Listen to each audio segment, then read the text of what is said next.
இல்ல சார், நாங்க 2 பேருமே ஒண்ணா அந்த ரெஸ்டாரண்ட்ல தான் ஒர்க் பண்றோம். ஒரு சின்ன பிரச்சனையால ஹோட்டலுக்கு சீல் வச்சுட்டாங்க. என்ன பிரச்சனைனா? கேஸ் கிடைக்க கொஞ்சம் தட்டுப்பாடு ஆச்சுல சார். அந்த நேரத்துல அப்ப அர்ஜென்ட்டுக்கு டொமஸ்டிக் சிலிண்டரை வாங்கி யூஸ் பண்ணிக்கிட்டு இருந்தோம். அப்போ அதிகாரிங்க செக் பண்ண வந்தாங்க. அதை பார்த்து ஹோட்டலை மூடி சீல் வச்சுட்டு போயிட்டாங்க சார். கரெக்டா தானே பண்ணிருக்காங்க. நீங்க தானே தப்பு பண்ணிருக்கீங்க. தப்பு தானே? தப்பு தான் சார். அதுக்கு தண்டனையை தான் சார் இப்படி வண்டியில ஹோட்டல் நடத்தி கஷ்டப்பட்டுக்கிட்டு இருக்கோம். இதுல சம்பாதிக்கிற பணத்தை வச்சுதான் சார் ஜீவாவோட ஃபைன் அமௌண்ட்டையே நாங்க கட்டணும். பரவாயில்லையே, இன்னொருத்தர் கடனை அடைக்கிறதுக்காக இவ்வளோ கஷ்டப்படுறீங்க. அது பரவாயில்ல சார். என்ன இந்த ஃபுட் சேஃப்டி ஆபீஸ்ல இந்த கேஸை டீல் பண்ற ஒரு ஆபீசர் லாங் லீவ்ல போயிருக்காரு. அதனால ரெஸ்டாரண்ட்டை ஓபன் பண்றதுக்கு என்ன பண்றதுன்னு தெரியல. அப்படியா? அது ஒன்றும் பிரச்சனை இல்லையே.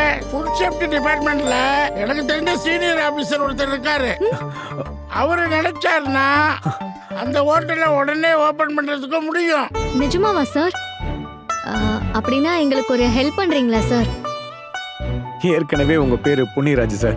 இத மட்டும் செஞ்சு கொடுத்தீங்கன்னா உங்களுக்கு நிறைய புண்ணியமா போகும். ஆமா சார், தயவு செஞ்சு கொஞ்சம் பெரிய மனசு பண்ணி எங்களுக்கு ஹெல்ப் பண்ணுங்க sir. Please sir. Please sir, please sir, please sir. பண்ணலாம். ஆனா என்ன சார்? என்ன சார்? என்ன? எனக்கு இன்னும் உங்க மேல நம்பிக்கையே வரல. போச்சு. நீங்க 2 பேரும் என்ன ஏமாத்துற மாதிரியே இருக்கு. 2 பேரும் புருஷ பொண்டாட்டின்னு சொல்றீங்க. ஆனா அதுக்கான அறிகுறியே உங்கள்ட்ட இல்லையே. அதான் நேத்தே ப்ரூஃபை காட்டிட்டோமே சார். அதுக்கு நீங்க கன்வின்ஸ் ஆயி தானே சார் நேத்து போனீங்க? இப்ப போனேன். ஆனா இப்ப நீங்க பேசுறது நடந்துக்கிறது எதுவுமே எனக்கு கன்வின்ஸ் ஆகல. உங்க 2 பேரையும் பார்த்தா ஒரு புருஷ பொண்டாட்டி மாதிரியே தெரியல. எனக்கு ஒரே டவுட்டாவே இருக்கு. என்ன கண்மணி, பெரியவங்க முன்னாடி என் கூட பழகிறதுக்கு கொஞ்சம் கூச்சப்படுவல்ல. இப்ப பாரு, அதுவே எவ்வளவு பெரிய பிரச்சனை ஆயிடுச்சு. ஏங்க சார் முன்னாடி எப்படிங்க உங்க கூட தனியா பேசுற மாதிரி வாடா போடான்னு பேச முடியும்? 2 பேரும் உயிருக்கு உயிரா அவ்வளவு லவ் பண்ணி கல்யாணம் பண்ணோம். ஆனா நம்மள பார்த்தா புருஷன் பொண்டாட்டி மாதிரி தெரியலன்னு சொல்றாரு. எனக்கு ரொம்ப கஷ்டமா இருக்கு தெரியுமா? சரி கண்மணி, ஃபீல் பண்ணாத. அவருக்கு என்ன தெரிய போகுது? அவர் 2 நாள் தானே பாத்துருக்காரு. நமக்கு கல்யாணம் ஆகி 1 வருஷம் ஆகுது. அந்த ரொமான்ஸ் எல்லாம் பார்த்தாருன்னா இப்படி பேசிருக்க மாட்டார்ல. அதுக்காக பெரியவங்க முன்னாடி வெக்கமே இல்லாம நம்ம கொஞ்சிட்டு இருக்க முடியுமா? ஆமாமா, சாரு சந்தேகப்படுறது ஒண்ணும் தப்பு இல்லையே கண்மணி. ஆனா உண்மை அது இல்லல்ல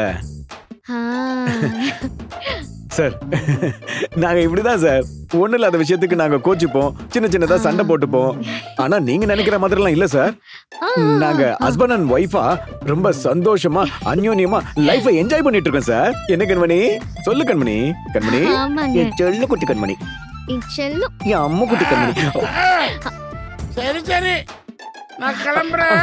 அந்த ஹோட்டலுக்கு சீல் வச்ச விஷயத்தை பத்தி சொன்னீங்கல்ல, அதுக்கு என்ன செய்ய முடியும்னு நான் பாக்குறேன். சரிங்க சார். சரி, நான் வரேன். சரிங்க சார். சரிங்க சார். சரி.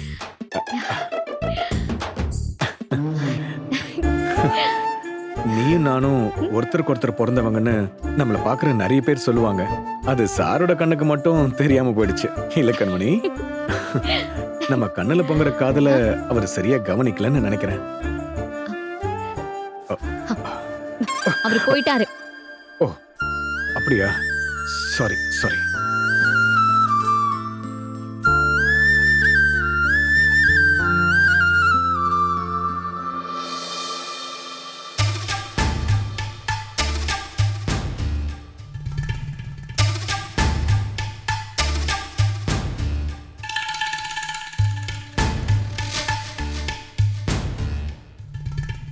வாடி வா, எல்லாத்துக்கும் நீதானே காரணம்.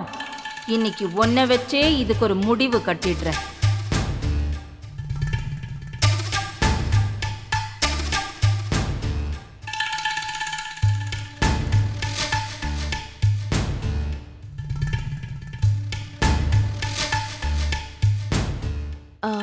வேலைக்கார அக்கா இருப்பாங்கல்ல, அவங்க இருக்காங்களா?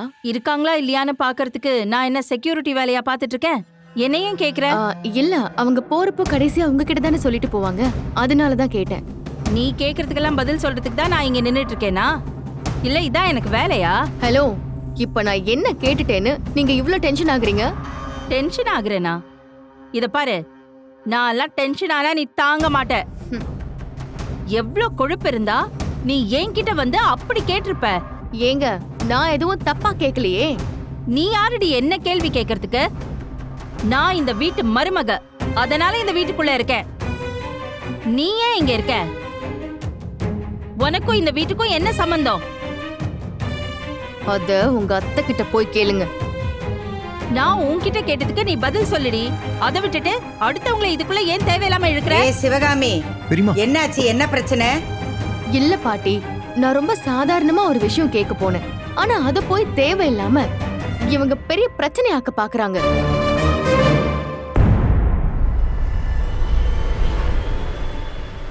நான் பிரச்சனை ஆக்குறேனா? ஒன்னால தாண்டி இந்த குடும்பத்துல பிரச்சனையே.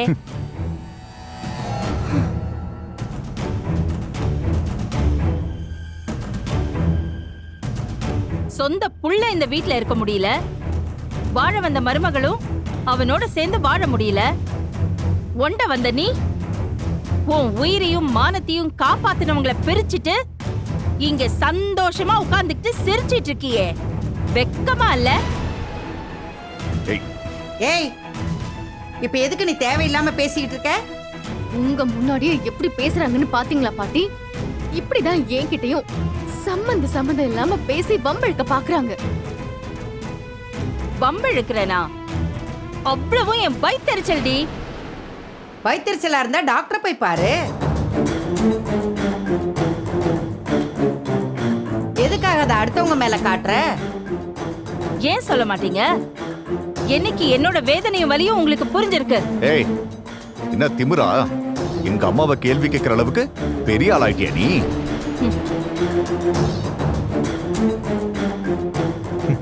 ஆமா, பெரியம்மா ஒரு வார்த்தை வாயை திறந்து பேசிடக்கூடாது, அப்படியே பத்திக்கிட்டு வந்துடும். ஏனே அவர் இப்படி இருக்காரு? என்னடா பண்றது? அவர் டிசைன் அப்படி. பெத்த புள்ள வீட்டை விட்டு போயிட்டானேன்னு நான் நொந்து போயிருக்கேன். அத பத்தி கொஞ்சம் கூட கவலை இல்ல உங்களுக்கு. இப்போ உங்க அம்மாவை நான் கேட்டது உங்களுக்கு தப்பா போச்சா?